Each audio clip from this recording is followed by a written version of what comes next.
విజయవాడ ఇంద్రకీలాద్రిపై భక్తులకు మరింత మెరుగైన అన్నప్రసాద సేవలు అందుబాటులోకి వచ్చాయి. 52.50 కోట్ల వ్యయంతో నిర్మించిన అన్నప్రసాద సదనం మహాప్రసాద భవనం ప్రారంభించారు మంత్రులు ఆనం రామనారాయణ రెడ్డి, సత్యకుమార్ యాదవ్. ఒకేసారి 800 మంది భక్తులు భోజనం చేసేలా అన్నప్రసాద సదనాన్ని నిర్మించారు. లడ్డూ పోటులో కూడా త్వరలోనే అత్యాధునిక యాంత్రీకృత వంటశాలలు కూడా అందుబాటులోకి రానున్నాయి. భవనాల నిర్మాణానికి కనకదుర్గ అన్నప్రసాద సదనం, శ్రీ దుర్గా భవానీ మహాప్రసాద భవన కార్యక్రమాలని ఇవాళ 2 భవనాలని నిర్మాణం చేశాం. కనకదుర్గ అన్నప్రసాద సదనం 26 కోట్ల రూపాయలతో 5,400 చదరపు మీటర్ల విస్తీర్ణంతో ఈ భవనాన్ని నిర్మించడం జరిగింది. అలాగే దుర్గా భవానీ మహాప్రసాద భవనం 26.5 కోట్ల రూపాయలతో 3,600 చదరపు మీటర్ల విస్తీర్ణంతో ఈ భవనం ఏర్పాటు చేయడం జరిగింది.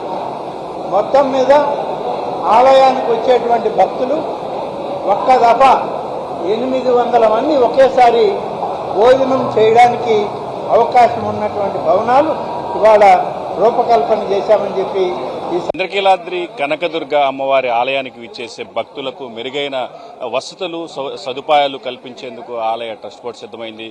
ఇప్పుడు ప్రస్తుతం అన్నప్రసాద కేంద్రంతో పాటు లడ్డూ కోర్టు కూడా నూతనంగా ఏర్పాటు చేసి ప్రారంభోత్సవానికి కూడా సిద్ధమైన పరిస్థితి అయితే ఉంది. దాదాపు ఒక్కసారి 800 మందికి పైగా అన్నప్రసాదం తీసుకునేలా ఏర్పాట్లను చేసిన పరిస్థితి అయితే ఉంది. ఇదే అంశానికి సంబంధించి మనతో మాట్లాడేందుకు ఆలయ ఈవో సీనానాయక్ గారు అందుబాటులో ఉన్నారు. ఆయన అడిగి తెలుస్తాం. సార్ చెప్పండి, దాదాపు 52.5 కోట్లతో 2 భవనాలను అందుబాటులో తీసుకొచ్చారంటే ఇక్కడ ప్రత్యేకత ఏంటండి? ఓం శ్రీ కనకదుర్గాయ నమః. ఇంద్రకీలాద్రి పవిత్ర పుణ్యక్షేత్రం నందు మనకు అమ్మవారు శక్తి స్వరూపిణి. రోజుకు వేలాది మంది భక్తులు అమ్మవారిని దర్శించుకుంటూ ఉంటారు. అయితే వారికి సువిశాలమైనటువంటి ఈ యొక్క అన్నప్రసాద్ భవనం మహామంటపంలో కొద్దిగా ఇబ్బందులు ఉండేది. ఇక మీదట ఈ రోజు నుంచి ఆ ఇబ్బంది ఉండదు. ఎందుకంటే దాదాపు 800 మంది మనకు ఫస్ట్ ఫ్లోర్ను, గ్రౌండ్ ఫ్లోర్లో కూడా దాదాపు 400 మందిని కూడా మనం అరేంజ్ చేసుకుంటాం. అంటే అట్ ఏ టైం ఒక 1,400 మందిని కూడా మనము భోజనం పెట్టి వారికి మంచి చేసే అవకాశం కలిగింది. అదేవిధంగా పక్కనే లడ్డుపోటు కూడా ఉంది. లడ్డుపోటు కూడా మనకు మెకనైజ్డ్ కిచెన్ ఎక్విప్మెంట్ తోటి చేయడానికి ప్రారంభిస్తున్నాము. ఎందుకంటే అక్కడెక్కడో బ్రాహ్మణ వీధిలో అక్కడ నుంచి లడ్డు ప్రిపేర్ చేసుకొని ఇక్కడ తీసుకురావాల్సి ఉంటుంది. కానీ ఇదే ప్రాంతంలో అంటే స్థలం కొరత ఉన్నా కానీ ఈ చిన్నపాటి స్థలంలోనే అన్ని సకల సౌకర్యాలు ఇక్కడే ఉండాలని ఉన్న స్థలాన్ని జాగ్రత్తగా ప్లాన్గా వాడుకోవడం. మనకు అట్ ఏ టైం ఒక బంతికి దాదాపు 800 మంది భక్తులు భోజనం చేసే సౌకర్యం ఉంది.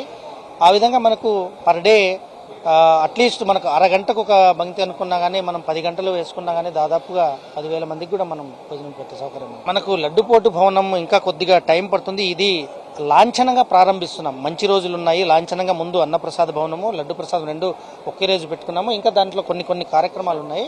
ఆ మిషన్ ఎక్విప్మెంట్ అవన్నీ రావాల్సి ఉంది. ప్రస్తుతానికైతే మాన్యువల్గా ప్రిపేర్ చేయడానికి ప్రయత్నం చేస్తున్నాం. ఇది ప్రధానంగా ఈవో సీనానాయక్ చెప్తున్న విషయాలు. ఏదైతే భక్తులకు మెరుగైన సదుపాయాల కల్పనతో పాటు అన్నప్రసాదం కూడా అందించేందుకు 2 భవనాలను సిద్ధం చేశామని చెప్పారు. దాదాపు రోజుకు 10,000 మందికి పైగా అన్నప్రసాదం స్వీకరించేలా ఏర్పాట్లు చేస్తున్నాం అన్నారు. అదేవిధంగా ఆధునిక లడ్డు పోర్టు కూడా సిద్ధం చేస్తున్నాం అంటున్నారు. త్వరలో లడ్డు పోర్టుకు సంబంధించిన భవనం కూడా అందుబాటులోకి వస్తుందని ఆయన స్పష్టం చేసిన పరిస్థితి ఉంది. ఇది ప్రస్తుతం ఇక్కడున్న తాజా పరిస్థితి. కెమెరామెన్ కోటితో సురేష్, టీవీ విజయవాడ నుంచి.